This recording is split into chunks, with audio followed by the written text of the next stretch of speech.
We are recording this podcast on the lands of the Wurundjeri people of the Kulin Nation. We wish to pay our respects to elders past, present and emerging, and extend our respects to any Aboriginal or Torres Strait Islander people who may be listening. Hi everybody, I'm Priscilla. And I'm Elise. Welcome to Novel Feelings, where we discuss representations of mental health issues in fiction novels. And today we're really excited to be reviewing You Should See Me in a Crown by Leah Johnson. And we are also joined by special guests, Allie and Hallie from the Read It Next podcast. Welcome. Hi, Hello. Thank you. How's it going? It's good. We're doing pretty good over here. So we're recording on a Saturday morning, our time, late Friday night, Allie and Allie's time. Yes. So dealing with time differences and probably different fatigue levels. So we'll see how we go. Allie and Hallie, tell us a little bit about yourselves and about your podcast as well.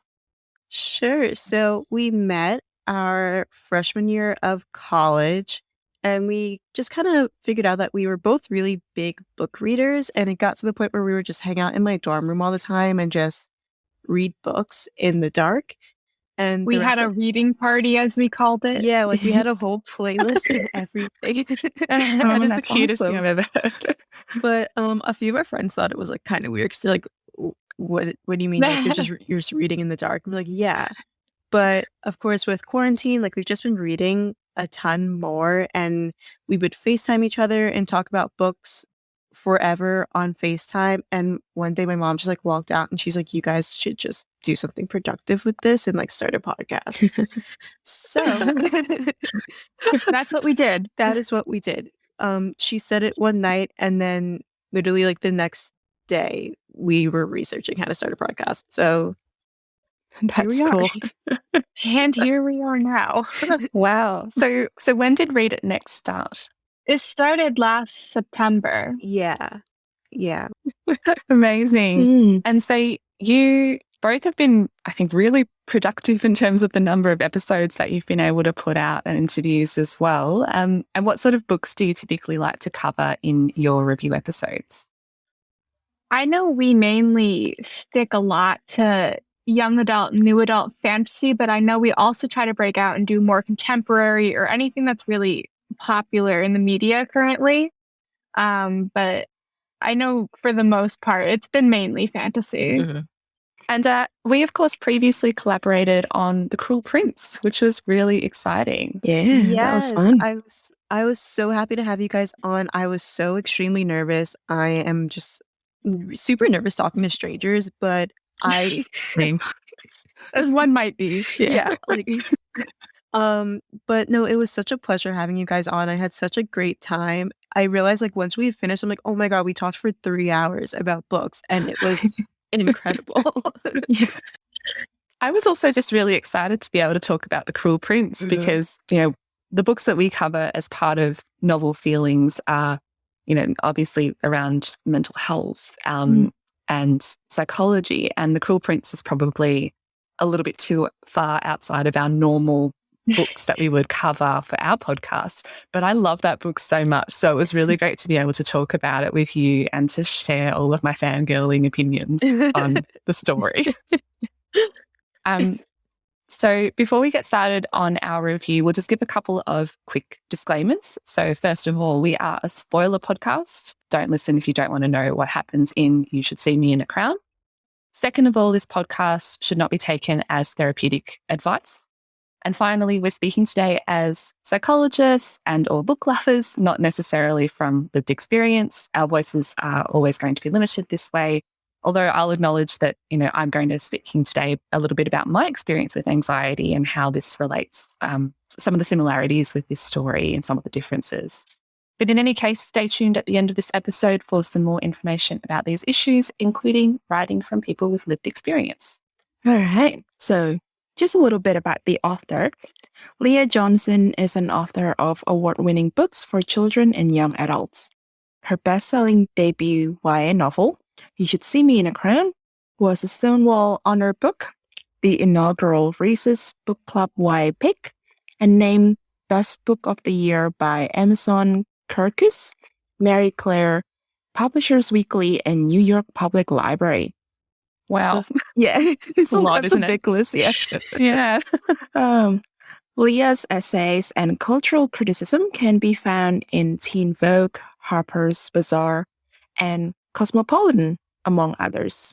Her sophomore novel, Rise to the Sun, is forthcoming from Scholastic in 2021. And so a brief recap / summary of the book. So Liz has always believed she's too black, too poor, too awkward to shine. She's planned an escape route from her small town via an uber elite college, but has no money to get there, until she's reminded of her school's scholarship for prom king and queen. Liz fears the spotlight, but must face the gauntlet of social media trolls and catty competitors. The only thing that makes it halfway bearable is the new girl in school, Mac. She's smart, funny, and just as much of an outsider as Liz.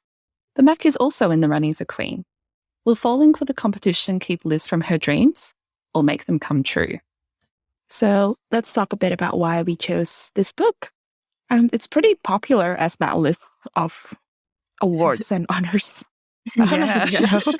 And it's got a pretty good anxiety rep, which we will get into later as we talk about the plot.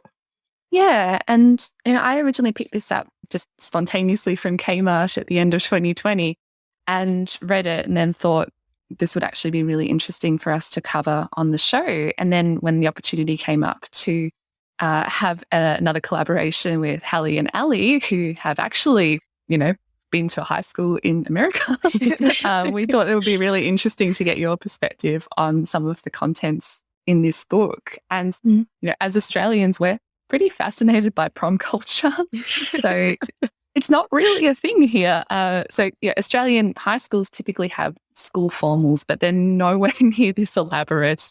My high school, for example, we had a year 11 and year 12 senior formal. So that's like, I think, junior and senior equivalents, but it wasn't, extremely formal. It was more like a party. There was no expectation to bring a date or anything like that. No ball gowns, definitely no scholarships for winning any king and queen at the end.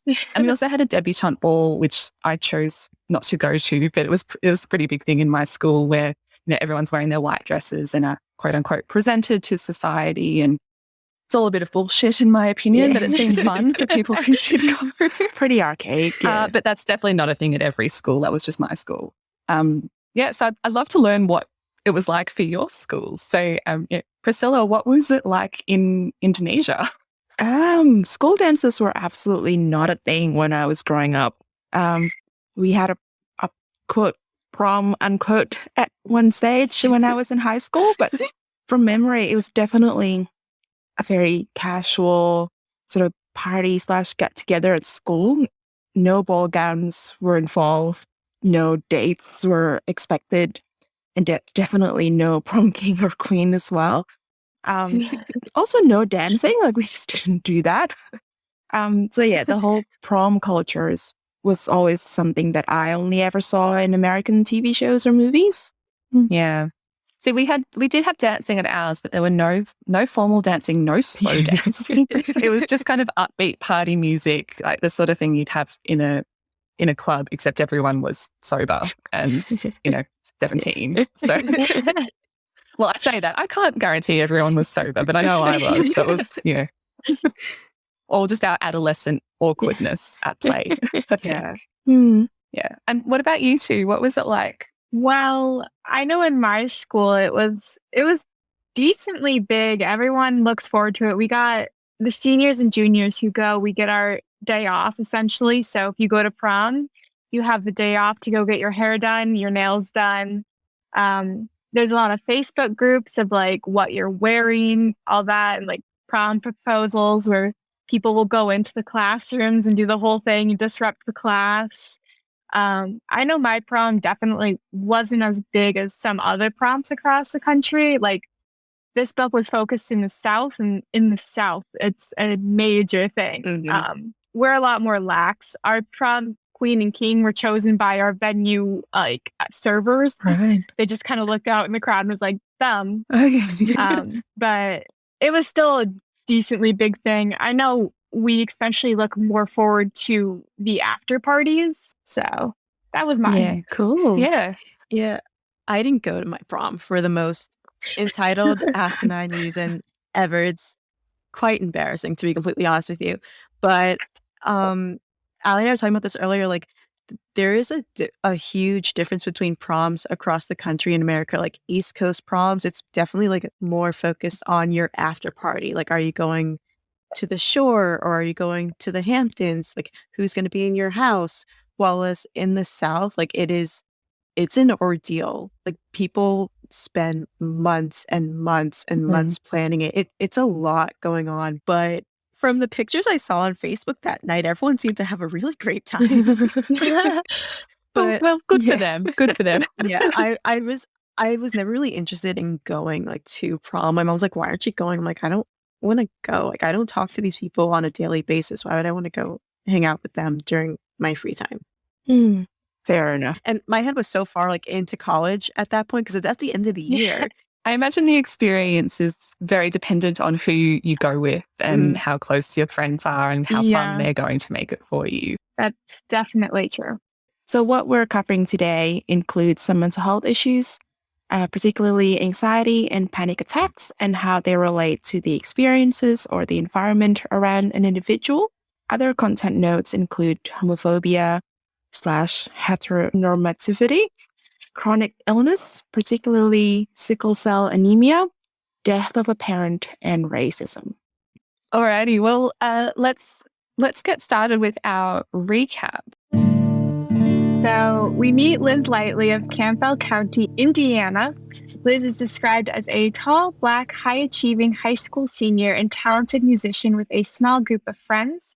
Her family is struggling financially, and she lives with her grandparents and her brother, Robbie, who has sickle cell anemia. She plays the clarinet and is first chair in her section of the school band. Liz has worked hard to get into Pennington over the past 4 years. She has excellent grades, solid extracurriculars, and she has already been accepted to Pennington itself. However, she needs to receive a scholarship to bridge a $10,000 gap between her savings and the loan she qualifies for. Then she gets a rejection email. She goes to the verge of a panic attack. Her chest starts to constrict, her stomach tightens up like she's about to throw up, and she's having a lot of thoughts about failing people and about Pennington being gone forever. Ooh, strong start. Yep. So the story is set up pretty quickly in the book with, it's devastating news about not receiving the scholarship. And we get a very clear sense of how Liz's circumstances are impacting on her mental health and her anxiety. So we wanted to pause here just briefly to talk about how anxiety is represented in this story. Just a note that Liz isn't officially diagnosed, but her symptoms seem to fit with generalized anxiety disorder or panic disorder. Generalized anxiety disorder, or GAD, is kind of a catch-all diagnosis for experiences of intense and long-ish term anxiety. So people who have generalized anxiety disorder tend to feel anxious and worried on more days than they don't. So not just in specific stressful situations that would, cause nervousness, but in quite a number of situations. And these worries are intense, persistent, and interfere with day-to-day life. So people tend to worry about many different aspects of everyday life, such as work, health, family, financial issues, rather than just one issue. And generalized anxiety disorder can be diagnosed if a person has been experiencing this type of anxiety for 6 months or longer and has a number of cognitive or thought-based symptoms like excessive worrying, but also physical symptoms. And there's a number that you can sort of checklist off, and they include things like fatigue, restlessness, muscle tension, difficulty sleeping, and so on. So it is quite it's in the name, isn't it? It's quite a generalized experience for generalized anxiety, but everybody experiences anxiety, but this diagnosis might be given for someone who's experiencing this intense level of anxiety that starts to get in the way. Yeah, and for an extended period of time as well. Absolutely. In terms of Liz herself, we see a number of characteristics that will line up with this. So Liz's symptoms of anxiety are generally very physical. She often feels like throwing up or passing out. Her stomach churns, her hands shake, and she gets sweaty palms.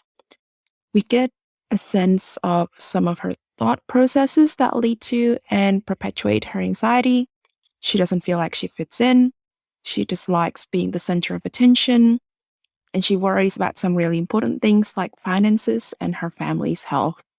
Though her thoughts are generally not highlighted as much as the physical symptoms throughout the book. We also see her experience panic attacks a number of times throughout the book. And Liz's anxiety seems to have started after her mother died when she was a child. But there's lots of different factors that contribute towards or perpetuate her anxiety throughout the story. So things like financial stress. So obviously this bomb is dropped on her at the start of the story that she hasn't gotten the scholarship and can't afford to go to the college of her dreams. So, naturally that's going to cause a lot of panic. But also things like her brother's illness and flare-ups that happen throughout the story, difficulty with other students at school. Yeah, basically she has a lot of very realistic things to worry about. And in terms of how she manages her anxiety, so we learn that Liz saw a counsellor after her mother's death and learned a few techniques to help support her, such as breathing more slowly and regularly, some grounding techniques, which are all about kind of bringing you into the present moment. We don't really get much of a sense of any sort of thought-based or cognitive techniques that she's using, but she's kind of getting by with the physical techniques in the story. And then we learn more about her anxiety as the story goes on as well. So we'll touch on that throughout the rest of the recap. Cool. So Liz's school, Campbell County High, provides a scholarship to prom kings and queens for outstanding service and community engagement. These scholarships have typically gone to very popular kids within the school. And despite her anxiety about the process, Liz decides to enter for the running. Her brother and friends are supportive, including her friend Gabby, who immediately becomes Liz's campaign manager and really sets things into motion. Gabby is such a force. She is a force. That is one way to describe her. So during an orientation, we learn the rules. Prom court is decided by a point system, determined by attendance at a combination of mandatory and volunteer community services events and public appearances over the course of 5 weeks. The competition is strong, including a number of high-achieving, popular, and very visible students within the school community. So we've already touched on how intense prom culture can be in certain areas, but the whole getting a scholarship if you win this popularity contest thing seemed kind of ridiculous to me, even though I think it did make for an interesting plot, a good story. Have you heard of this actually happening? So scholarships if you get prom king and queen?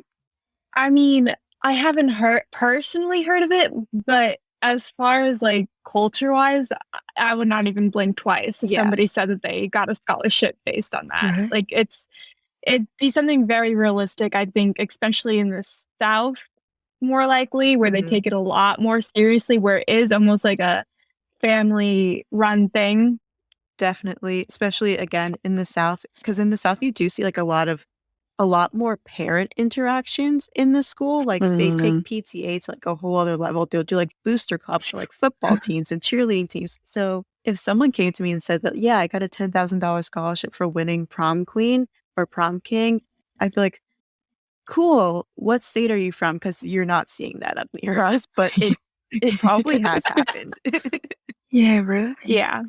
But I guess we have the motivation here for someone like Liz to join. So, definitely. The scholarship is obviously a big, that would be a big deal to somebody whose family is struggling financially. Well, I get the sense that for a lot of the other students, it's more about like the legacy or the bragging rights that comes from being the prom king or prom queen. Yeah, absolutely. Does anyone brag about being prom king or prom queen after high school though? Like they do.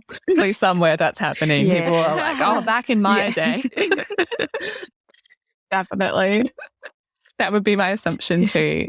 I also wanted to pause here just to talk a little bit about how Liz's anxieties are coming up through the story too. So one thing I started to realize around this point where the story was being set up and we were seeing Liz's reactions to the prom court system and potentially joining in with the competition, I felt that I would have liked to have seen a little bit more of the thoughts themselves that she was experiencing. So for a story that was set in the first person, I felt that there were a lot of kind of more summaries of the thoughts that she was having, the anxiety she was having, rather than the actual thought patterns or the thoughts themselves that were running through her head. It was a little bit of like a almost tell, don't show in a way. And there was some, it wasn't bad by any means. Like it was all kind of accurate and everything. But I really wish I'd seen more things like my own experiences of anxiety, where for me, it comes back a lot to worry and rumination. So rumination is when you are going over thought processes or worries again and again and again and have a lot of trouble getting them out of your head. So for me, the common anxiety experience is to be lying in bed thinking about something or worrying about something that might happen or that's going to happen the next day and what could go wrong, what if. And racing thoughts, difficulty with uncertainty, feeling out of control, difficulty letting things go and just kind of moving on. And that's what my personal experience has been like with anxiety on and off throughout the years. And I kind of would have liked to have seen maybe just like another, 30% intensity when it came to describing her anxiety, just a little bit more about the thoughts themselves. It's a pretty minor thing, but that just struck me in terms of comparing her experience of anxiety with mine. Yeah, I suppose what comes to mind as you were talking is the way John Green wrote the rumination in Thrills All the Way Down. So that was a very excellent representation of how the thought spirals can happen. Yeah, I agree. That book came to mind as well when I was rereading some of this, just how intense his writing could be when it came to describing what was happening in the main character's head in that story and giving you almost that like visceral sense of anxiety the character was experiencing. Yeah, I definitely get that because I know Allie and I feel character emotions so highly. Like we feel it, but like I think with the writing here, like you saw Liz's anxiety happening, but you didn't really necessarily like you didn't feel it like in the pit of your gut where it's like, oh gosh, like I feel like I'm gonna throw up, Yeah. Yeah. It definitely felt a little superficial where it didn't just like you knew it was happening to her and you felt for her, but because it was just so, like you said, tell in that show, it was just kind of like, well, that kind of sucks for her. But I didn't personally relate to how she was feeling because I just don't think it delved that deep into it. Yeah. If Leah Johnson had gone to that level of detail, maybe it would have shifted the tone of the book away from what they were aiming for. So what the author and the publishers are aiming for. Because this is ultimately quite, an uplifting story with it has a happy ending and everything, as I've mentioned before. So maybe that would have been detrimental to the story to go into that level of detail. But it just struck me as someone who has been reading more books about characters with anxiety and, first person narratives as well, where you do get that sense to actually say, like, here's the actual thought that was running across my mind.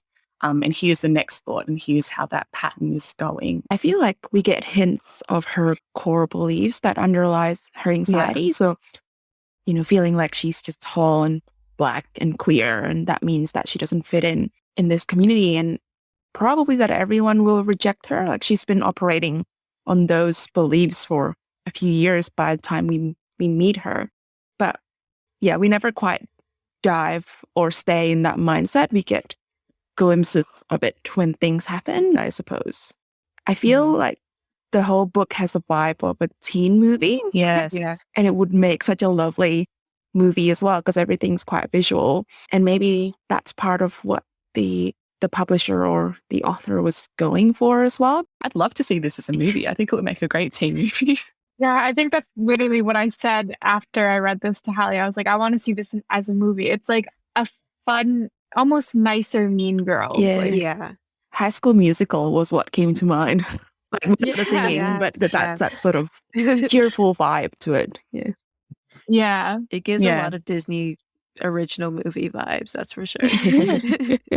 Yeah, but with much better representation. Absolutely. Yeah. At this orientation, Liz also meets Amanda McCarthy, aka Mac. Mac stands up for Liz when another student, Rachel, makes a remark about affirmative action, clearly directed towards Liz. Liz immediately likes Mac because she's a bit weird, but in a way that she understands. Liz also starts to reconnect with another student, Jordan, who is also competing in the prom competition. We learn about their history. The summer before freshman year, Jordan spent 2 months at a football intensive camp. Then when they saw each other at school, Jordan denied knowing Liz and said he wouldn't hang out with her, and his new friends teased her. Liz felt scared, unsure, out of control. Jordan ignored her for several years, or at least Liz thinks he did, but starts to make conversation with her again during the competition. He even helps her with grounding technique at one point, holding her wrist and tapping her heartbeat with his foot. The relationship between Liz and Jordan, I really liked their friendship in this story. I loved them together. Their friendship was very, very realistic and very wholesome, I would say. Yeah. I think this is one of the tropes that this book successfully subverts in a typical teen movie, I suppose. He would be the romantic lead, but that's not the case here at all. Yeah. Yeah. Or he would be just like the enemy who, the bully or something. As someone who had a childhood friend who said to her in like the first week of high school, I don't want to hang out with you anymore.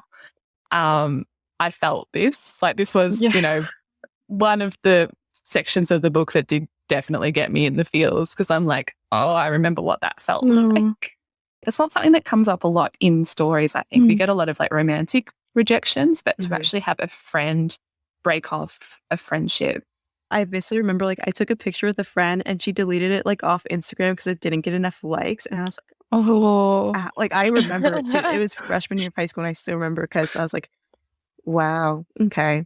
So it really plays on like insecurities too. It's like, did I do something to make you not want to be my friend? Especially when Liz says that she started wearing her hair in a tight bun. I felt that because like for young Black girls, like your hair means so much to you. So like to have like her beautiful hair then be tamed the way it was for so long, it's like you're cutting off like a part of yourself. And I felt that a lot. That was really sad to read that she had to conceal who she was just in order to like fade into the background. Yeah.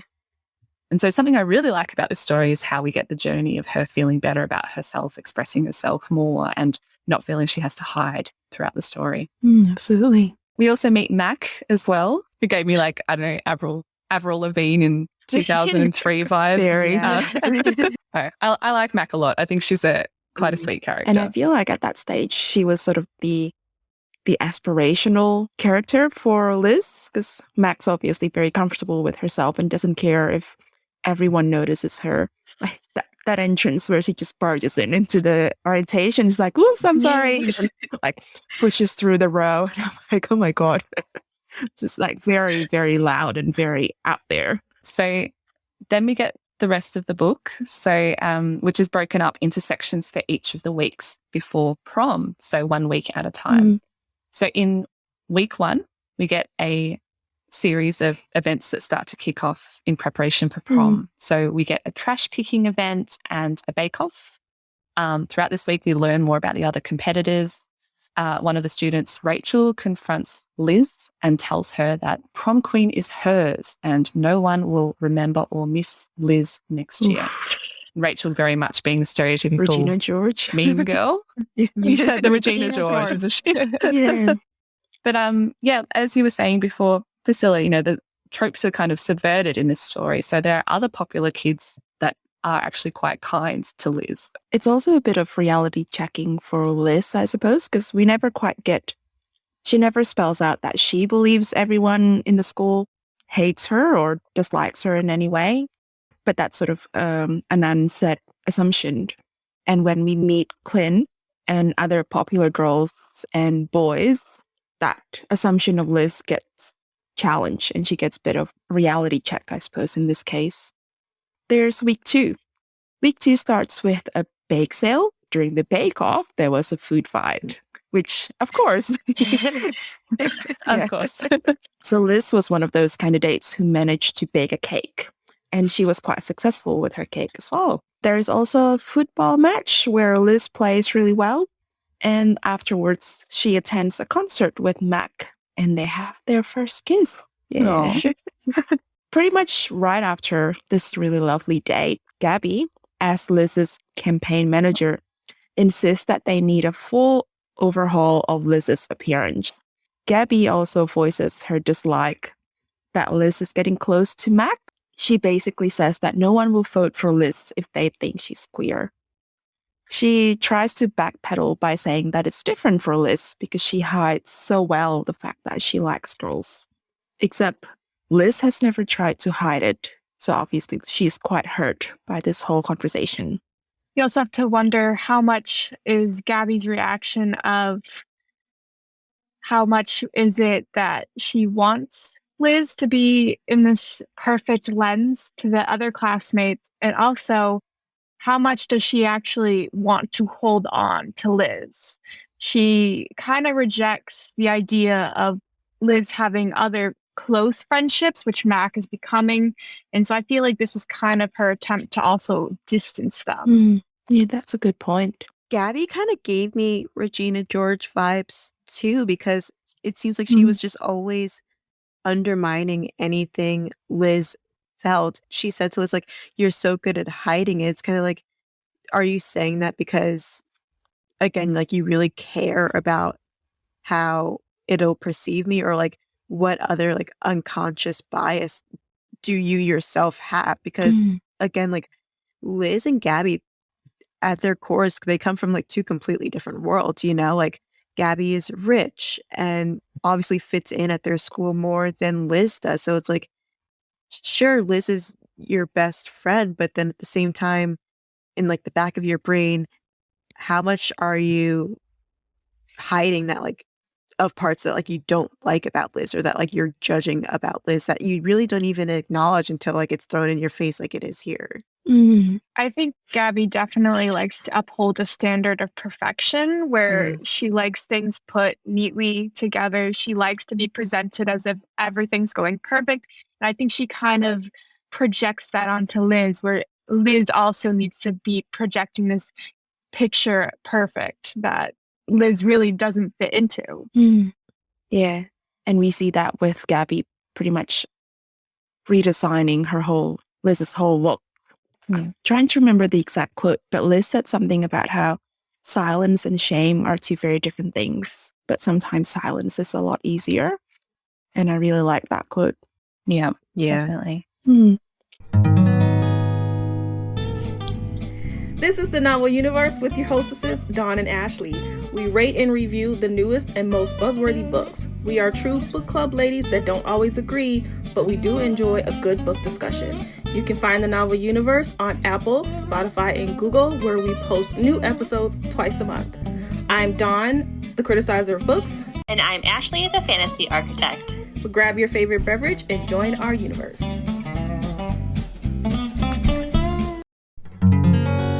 So at week 3, Liz and Mac, now referred to as Amanda, which I was gonna say, I really love how like she allowed Liz to actually call her by her full name. I thought that was really sweet. Yeah. They start the week on a high, but Liz wants to keep their relationship a secret. Plus, Liz hasn't told Amanda the real reason as to why she's running for prom queen, as she doesn't want Amanda to know her financial status. Liz starts to feel more confident around the popular kids, including Jordan.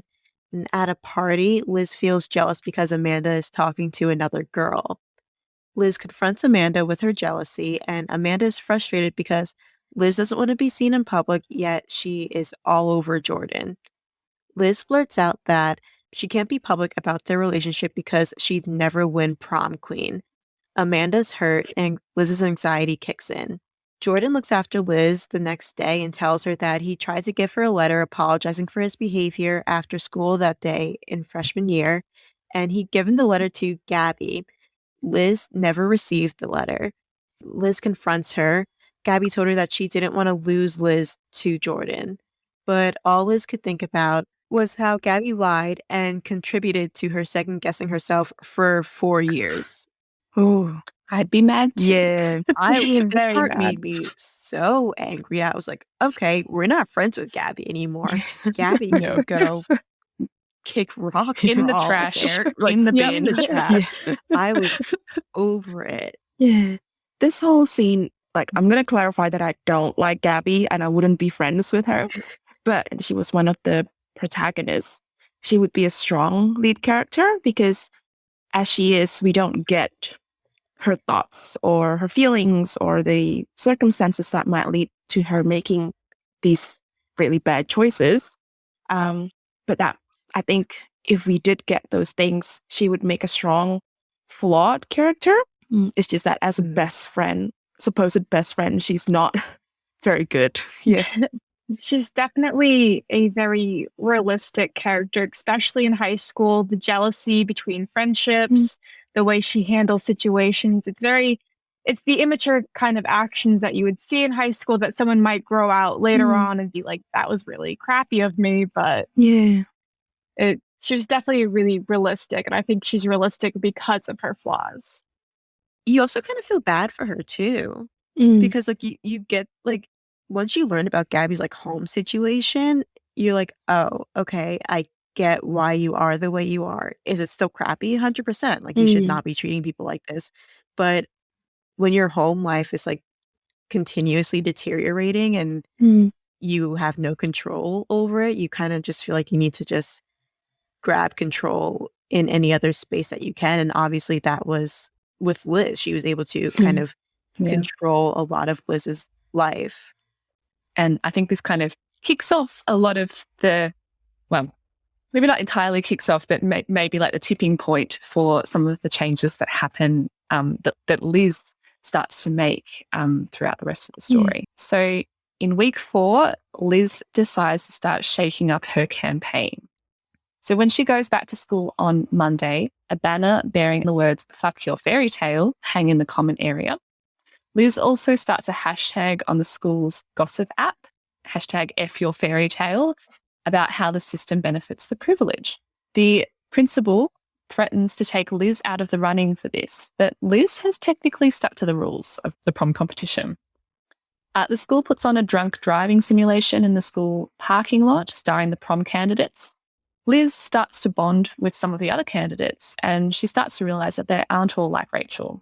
Liz feels that she's on the inside of something she never considered she could be inside of. There was a quote, "Things almost feel normal, like they're supposed to be. And for the first time in forever, I feel like I deserve it." And I like to see her confidence starting to grow here. Thought that was really nice. This is really where the character arc starts to hit. Yeah. Definitely. So can I just ask if drunk driving simulations are an actual thing anywhere? Yes, we had one. Oh, okay. Wow. Yeah, we had to go outside and they chose about 10 popular kids and they hung them all over the car. There's fake blood. They were dead. Everyone was crying. They were screaming like they were actually dead.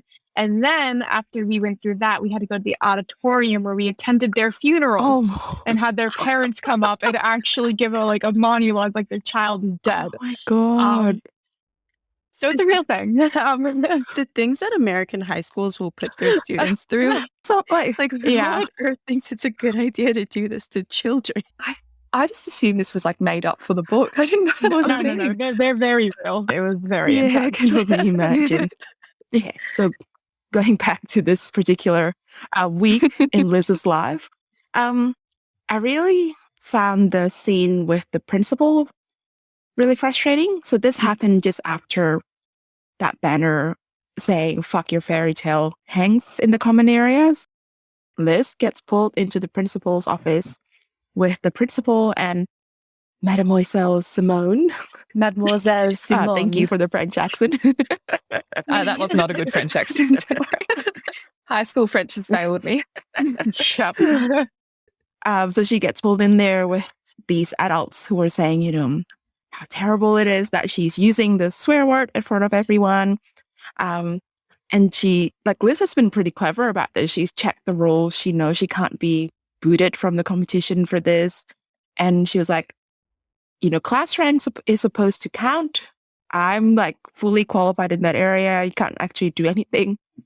And they never actually, the adults at this stage never address the principle behind the banner.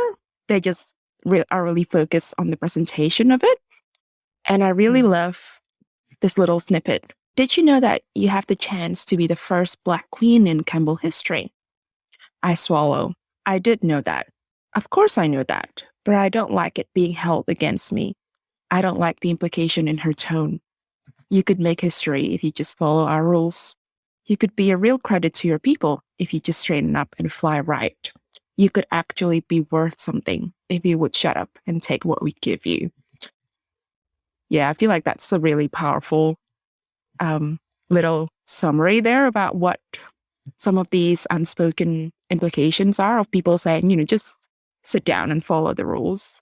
Yeah, I remember highlighting that part because Liz like hit the nail on the head. Like, no shit, she's going to be the first Black prom queen in Campbell history. Like, no one is debating that, but to hold that against her, like, it's emotional blackmail. It feels like you know that Liz has never had an easy time living in this town with these students, with these teachers. And again, you're going to throw it in her face, like, especially because I liked Mademoiselle Simone up until this point where she said this. And I was like, you're just like the rest of them at this point. You're not seeing how great of a person Liz is. You're seeing the obvious differences in her and highlighting them even more when she is so much more than that. Definitely. So in week 5, Liz apologizes to Amanda and explains about the scholarship. Amanda forgives her and they're on somewhat good terms. When Liz goes back to school, there's a rainbow flag with the words, "Liz Lightly is the queen of queers." At the same time, a video of Liz and Amanda fighting at Jordan's party is uploaded to the app, including the parts where they talk about liking girls. Amanda and Liz get called into the principal's office, where Principal Wilson tells them that the PTA wants Liz out of the race and that is out of his hands. Eventually, Liz and Amanda are free to go, but they still can't go as dates to the prom. At a dance performance, Liz realizes how many people are supporting her as many people wear t-shirts with the gold crown symbol. Eventually, we learn that Rachel is behind this as she's removed from the race. Gab and Liz make up and Gabby apologizes. Liz receives a phone call. Robbie is in the hospital. In conversation with Robbie's doctor, she realizes that Robbie has not been taking his medication, and she blames herself for not watching him. Liz contemplates dropping out of the race, and then they find out that she's made prom court. Oh, it's an intense week. What happens That's a in lot that? going on. But the miscommunication between Liz and Amanda was quite frustrating to read for me, because it was like, I completely understand why Liz was keeping the reasons for wanting to win prom queen from Amanda, but then it's hard to read how jealous she gets or how much she's like, you don't understand. I'm like, well, of course she doesn't understand. You haven't told her what's going on. Yeah, that was super frustrating. It was just like, if you guys just could sit down and communicate your thoughts for 2 minutes, I swear you guys would have this all solved. Yeah, and I was like, she's 17. It's okay. But you know what was also really frustrating is like when they went on their date, Liz let Amanda pick her up from her house, and she doesn't live like in the best part of town. So it's like, obviously Amanda has some inkling that, okay, money is not as flowing as it is for everyone else. So I feel like it shouldn't have been such a big deal for Liz to say, yeah, I'm running for the scholarship. If like she's already seen your house, like that's an indicator right there. She knows something. So just tell her the rest. Like, why are we still keeping secrets? It hurt me so much. I'm like, this pain does not need to be happening. Absolutely. And I feel like that after Liz apologizes, they don't get back together straight away as well. Because it wasn't a small fight that they had. Yeah. Yeah. And then we have this hate crime, basically. Just a legit hate crime. Yeah. It's just, again, principal is very frustrating. But I am so glad that Mademoiselle Simone stood up for them in this case. So in week 6, Liz finally speaks with her grandma. So her grandmother found out about Liz's campaign. She apologizes for not telling Liz to slow down and assures her that they have some money saved if Liz needs it. Liz's music teacher also tells her that he sent Liz's news arrangement to his old advisor at Pennington, and they've agreed to give her another audition. Then prom arrives, and Liz and Matt make plans to attend together. Jordan and Liz are crowned king and queen, meaning Liz gets the prom scholarship. Then, before they have their big dance together, Jordan gives Amanda her crown, and Amanda and Liz dance together. Liz kisses her in front of everyone. So I want to get everyone's opinions on this ending. What do you all think? Well, I do think that it was definitely tied up nicely in a bow where everything works out more than perfect in her favor, actually, because not only did she win the scholarship, she's actually got the money and she has her music teacher pull in the favor. So I do think that overall, if I was really invested in this, like, my age book, I think I'd be very upset with how perfect this ending is. But knowing that this is aimed more towards a younger audience, it is kind of like just like the happy ending you would want. It does almost seem like this should be a movie where everything happens in the end and there's confetti going down and they're just having their perfect ending and then steam. So it is definitely very, very perfect. But I think maybe with the age target, that works. Yeah, I agree. Yeah, I think it was a little too neat, but, you know, I don't want to, like, I like happy endings, don't get me wrong, but I think, you know, to have, like, she won prom queen in the scholarship and there are backup plans in place and she's back with Amanda and friendships are all resolved and everything. Like, you know, of course, like, I didn't solve homophobia or racism at the school, but it kind of feels like that. It reads like that a little bit, like, you know, happily ever after kind of stuff. And just think there's a lot of really intense stuff going on that in real life probably wouldn't get wrapped up quite this neatly. You know, for example, her anxiety seems to have nearly disappeared by the end of the book. And although I get that, like, a lot of it was related to stressful situations that were happening, like situational anxiety, her anxiety experience does seem to be quite generalized, like not just about those stressful situations. So in real life, anxiety probably wouldn't go away by the end of this book. It'll probably, like, you know, maybe she has anxiety that, like, comes and goes or ebbs and flows throughout her lifetime. Probably would stick around a bit longer in real life, even if it's lessened at the moment because things are going pretty well. I kind of wish she didn't win the scholarship. Like, not because, like, she didn't need the money, but I feel like the scholarship and her teacher pulling the favors was, like, too much. Like, we got to pick and choose one. We can't have both. Yeah, I was honestly hoping by the end that maybe Amanda would have won prom queen. And then, you know, it would have worked out in her favor still because her teacher pulled through. She still has the extra money. And so, you know, we have Amanda, who is also discriminated against, now winning prom queen, and they both have their happy ending. I think that would have worked just as well. Yeah, as a teen movie, I'm happy with that ending. Like, I think 17-year-old me would have been like, yeah, that's the world I want to live in. That's fine. Ignore reality for a second.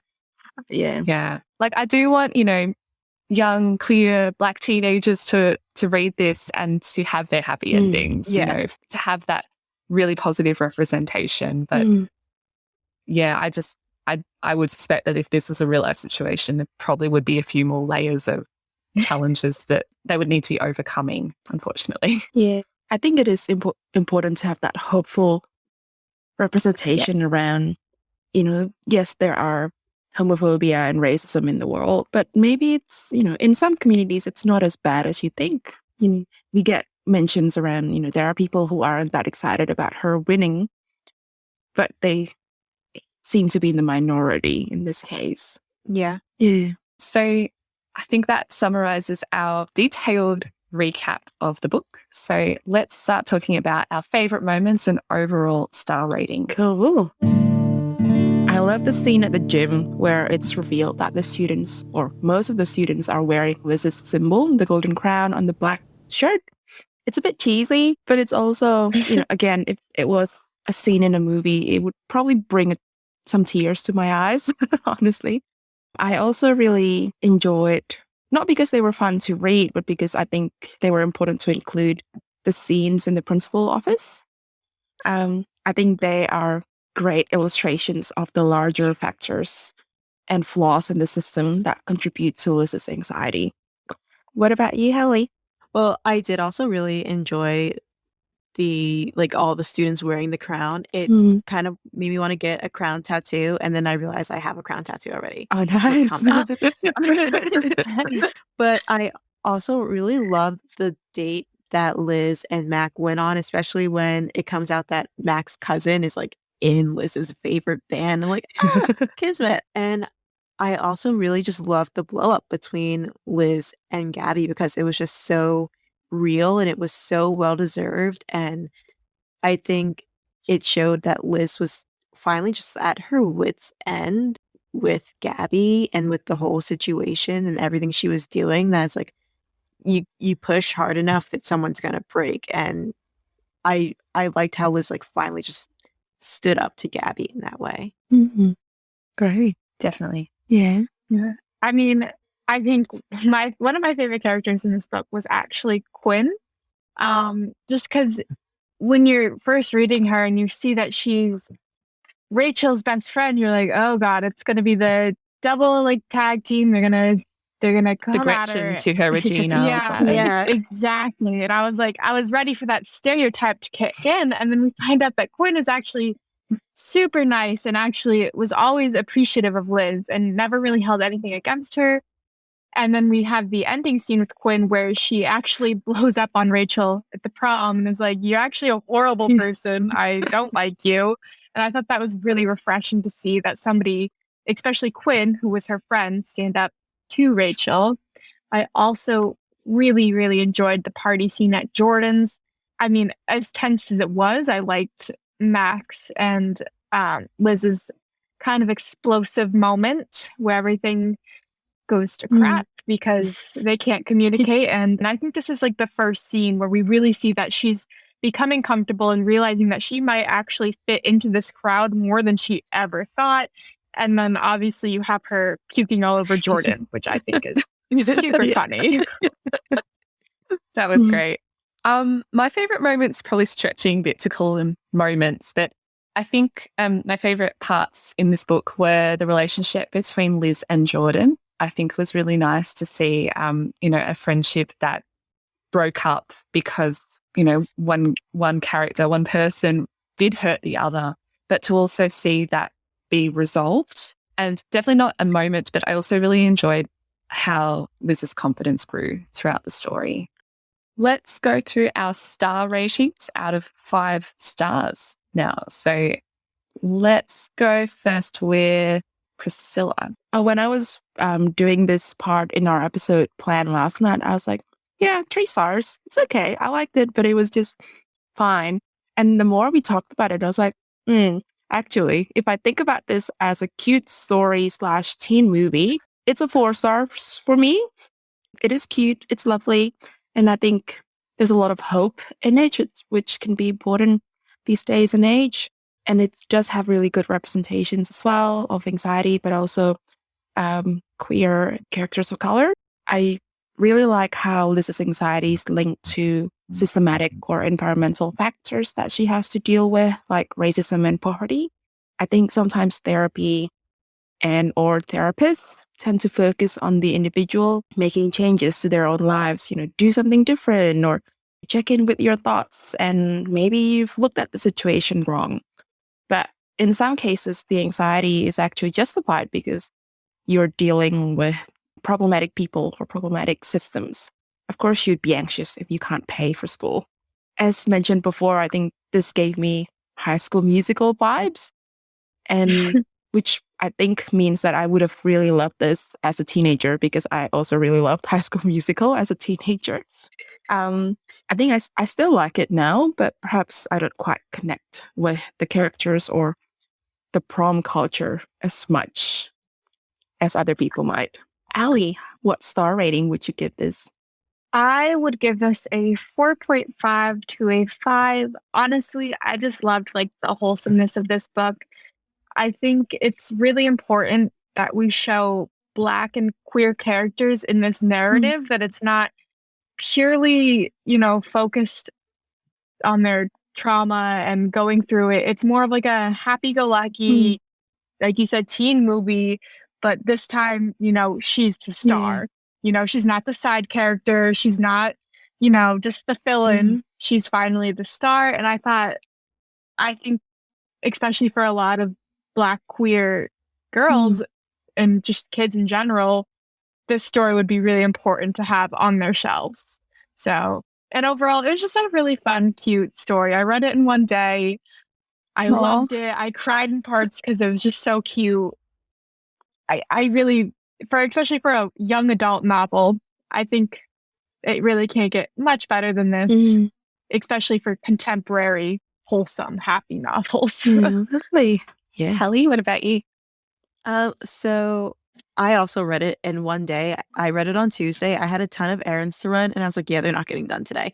But I give it a 5 stars just because, or not even just because, I give it 5 stars because it is so refreshing to see Black joy, especially in youth. And we don't see it much, and it hurts. Like, why is a Black story always laced with traumatic event after traumatic event after traumatic event? It's not necessary, and it kind of shines this very dim light on the Black American community because not every experience is like that.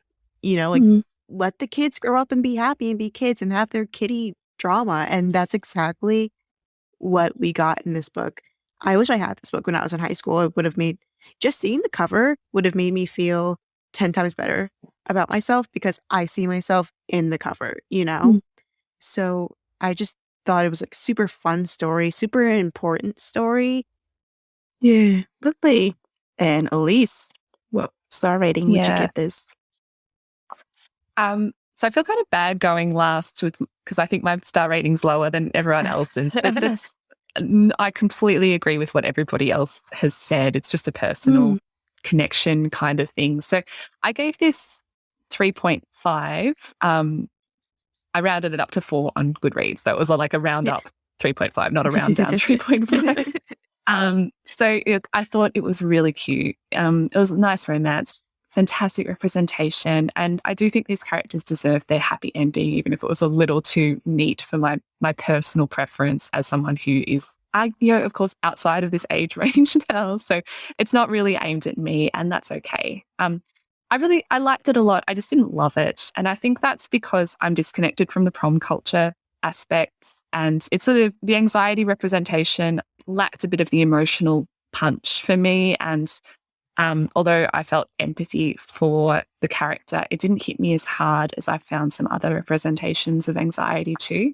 And again, everyone's experience of anxiety is different. This is still valid. I just personally would have liked it to have been a little bit more fleshed out.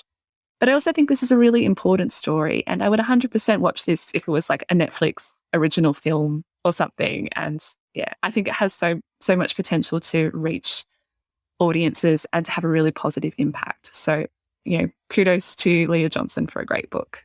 Definitely. Anyway, just briefly, we'll mention some of the resources, information, and other perspectives that we'll include on our website. The resources that we'll link to include information about anxiety, so what it is and how to cope with it or to support somebody else who might be experiencing it, as well as information about panic attacks, including links about how to support someone who is experiencing a panic attack from mental health first aid. If you like this book and are keen to check out something similar, we also have some recommendations for other fiction novels. So for books with anxiety representation, I would recommend It Sounded Better in My Head by Nina Kenwood. It has stressed me out reading it because the anxiety was like just radiating off the page, but it was really good as well. If you would like to read an adult romance, Girl Gone Viral by Alicia Rai also has a character with anxiety and panic disorder. I'd also recommend, in terms of anxiety rep within a fluffy storyline or a happy storyline, Fangirl by Rainbow Rowell. It's been a number of years since I've read that, but the main character in that book experiences pretty significant social anxiety throughout the book. When You Are Everything by Ashley Woodfolk. It's all about a friendship breakup with characters who are making very poor choices. Not necessarily fun to read, but I don't think we have a lot of YA books focused on friendship. And this was one of the really good ones that I've read. We'll also link to some reviews and writings from other book reviewers who have experience of similar mental health issues. So the first we'll link to is from Ray's Read and Reviews. So Ray really appreciated the anxiety rep and said, the anxiety rep is just chef's kiss. Liz and I even have the same twitch. The descriptions of panic attacks were really accurate. As someone who's been battling with anxiety since middle school, I could really relate to those aspects of the story. It was really nice to see that in YA. We also found a quote from Tara from Smart Bitches Trashy Books, who said, anxiety representation is another massive plus for me with this book. Liz lives with anxiety and it shows up through fidgeting and stomach problems, among others. As a person with anxiety who didn't have the ability to even understand it until adulthood, I appreciated seeing a teenager who's been given the help she needed. We see her using behavioural techniques to manage it in the moment, which will hopefully help some of the kids who read this book. So yeah, I agree. Like, it seems like a lot of people really related to that aspect. Yeah. Awesome. And I think that wraps us up for today. All right. Hey, thank you so much for joining us. Yeah. Thank you for having us. Yay! So where can we find Read It Next? Where can our listeners tune in if they want to listen to you two? We are available anywhere you get your podcasts. So Apple, Spotify, Google, Breaker, Overcast. There are so many. And we are also on Instagram at Read It Next Podcast and Twitter at Read It Next, I think. And also on Goodreads. We are very bad at updating our Goodreads, though. Working on that. Same. It's been a real pleasure to have you both on the show. Thank you so much. And hopefully we can collaborate again in the future in some way. Yeah, that would be awesome.